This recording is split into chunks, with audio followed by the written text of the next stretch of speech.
Assalamualaikum warahmatullahi wabarakatuh. Andaikan saya bertanya kepada Anda, apakah profesi Anda seorang guru? Mungkin kebanyakan dari Anda akan mengatakan, oh bukan, profesi saya adalah seorang pedagang, atau seorang petani, atau seorang buruh, atau apa saja. Padahal, sebenarnya apapun profesi Anda adalah seorang guru. Walaupun mungkin bukan merupakan guru formal yang mengajar siswa-siswa di sekolahan. Anda adalah seorang guru.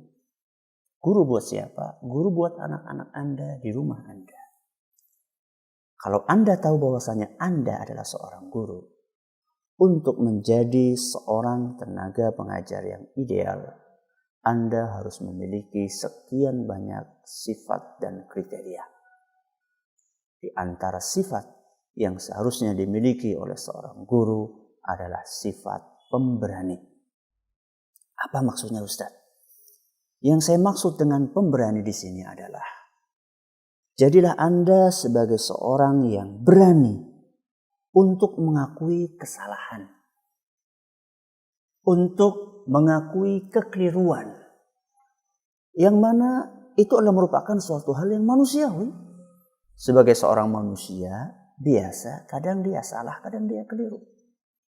Maka salah satu sifat guru yang baik adalah manakala dia melakukan sebuah kesalahan, dia tanpa merasa gengsi, tanpa merasa malu, nggak usah ngeles, langsung saja mengakui bahwasanya dia itu salah.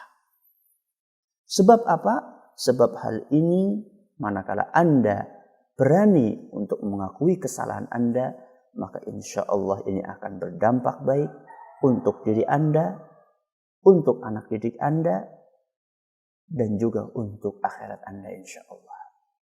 Ada baiknya pada kesempatan kali ini kita membaca salah satu hadis Nabi Sallallahu Alaihi Wasallam yang diriwayatkan di dalam Sahih Muslim oleh seorang sahabat Nabi Sallallahu Alaihi Wasallam yang bernama Rafi' ibnu Khadij. Di dalam Sahih Muslim disebutkan, kata Rafi' ibnu Khadij, qadima Nabiyullah sallallahu alaihi wasallam al-Madinah. Nabi sallallahu alaihi wasallam datang ke kota Madinah. Wahum ya'biruna an-nakhla. Saat itu orang-orang di Madinah, mereka biasa mengawinkan antara kurma atau pohon kurma yang jantan dengan pohon kurma yang betina. Kemudian Nabi SAW bertanya, "Ma tasnaun?" Kata Nabi SAW, "Apa yang kalian lakukan ini?" Kata para sahabat, "Kami biasa melakukannya, wahai Rasul, mengawinkan antara pohon kurma jantan dengan pohon kurma betina supaya berbuah, wahai Rasul." Kemudian kata Nabi SAW, "La'allakum law lam taf'alu kana khairan." Andaikan kalian tidak melakukan hal ini, alias andaikan kalian tidak usah kawinkan, biarkan saja, mungkin bisa jadi lebih baik, kata Nabi SAW. Akhirnya para sahabat pun menjalankan advice atau masukan yang disampaikan oleh Nabi SAW, dan betul mereka tidak kawinkan. Apa akibatnya? Akibatnya ternyata justru panen kurma pada saat itu gagal. Buahnya tidak berbuah pada berjatuhan. Akhirnya mereka bertanya kepada Nabi SAW dan menyebutkan akibat dari apa yang mereka lakukan manakala menjalankan nasihat atau pengarahan dari Nabi SAW. Apa kata Nabi SAW? Begitu melihat para sahabatnya menyampaikan apa yang terjadi, Nabi SAW berkata, "Innama ana basyarun." Saya adalah manusia biasa. Saya adalah manusia biasa. Idza amartukum bi syai'in min dinikum fakhudhu bihi. Kalau saya memerintahkan sesuatu yang mana sesuatu itu adalah merupakan bagian dari agama, maka ambillah, praktekkanlah tanpa ragu. Wa idza amartukum bi syai'in min ra'yin fa innama ana bashar. Tapi kalau saya menyampaikan sesuatu yang merupakan atau bersumber dari otak saya sendiri, yaitu dalam perkara-perkara duniawi, maka sesungguhnya saya adalah manusia biasa. Artinya apa? Artinya bisa jadi benar, bisa jadi salah. Makanya dalam riwayat lain di Sahih Muslim juga, dalam hadis Anas radhiyallahu anhu, Nabi kita sallallahu alaihi wasallam berkata, "Antum a'lamu bi umuri dunyakum." Kalian itu lebih paham tentang perkara-perkara duniawi kalian. Lihatlah bagaimana Nabi kita Muhammad sallallahu alaihi wasallam ketika melakukan sebuah kekeliruan dengan gentle. Beliau mengakui kekeliruan tersebut. Dan beliau tidak berusaha untuk menutup-nutupi kesalahan tersebut atau mencari alasan guna menyamarkan kesalahan itu. Tidak. Nabi SAW langsung mengatakan, "Innama ana bashar." Saya itu manusia biasa. Dalam perkara-perkara atau masalah-masalah duniawi, saya berpeluang untuk melakukan kesalahan. Dan Masya Allah, apa buahnya? Ya.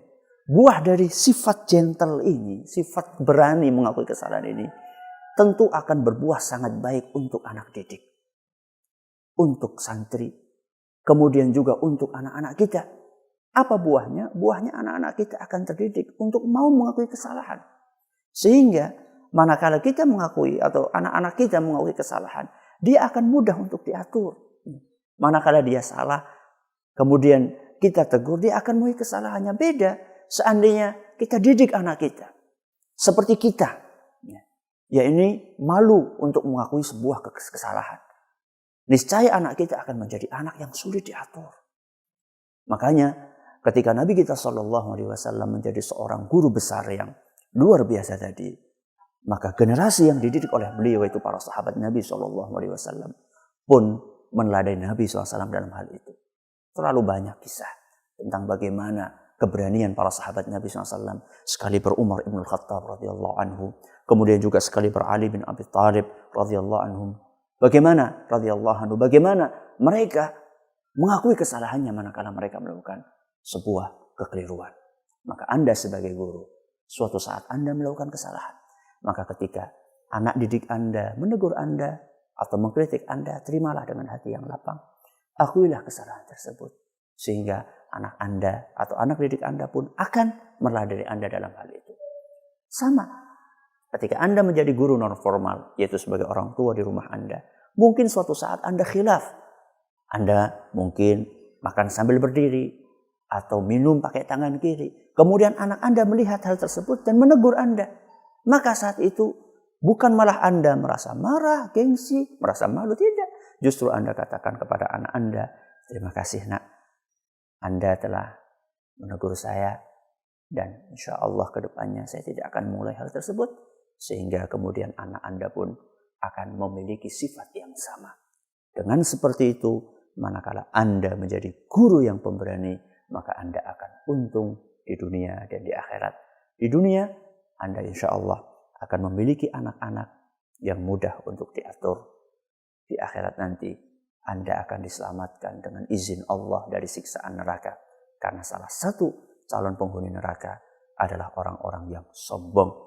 Dan salah satu kriteria orang yang sombong, kata Nabi SAW dalam sebuah hadis yang diriwayatkan oleh Imam Muslim, "Al-kibru batarul haqqi wa ghamdun nas." Sombong adalah menolak kebenaran dan meremehkan orang lain. Semoga saya dan Anda bisa menjadi guru yang pemberani. Assalamualaikum warahmatullahi wabarakatuh.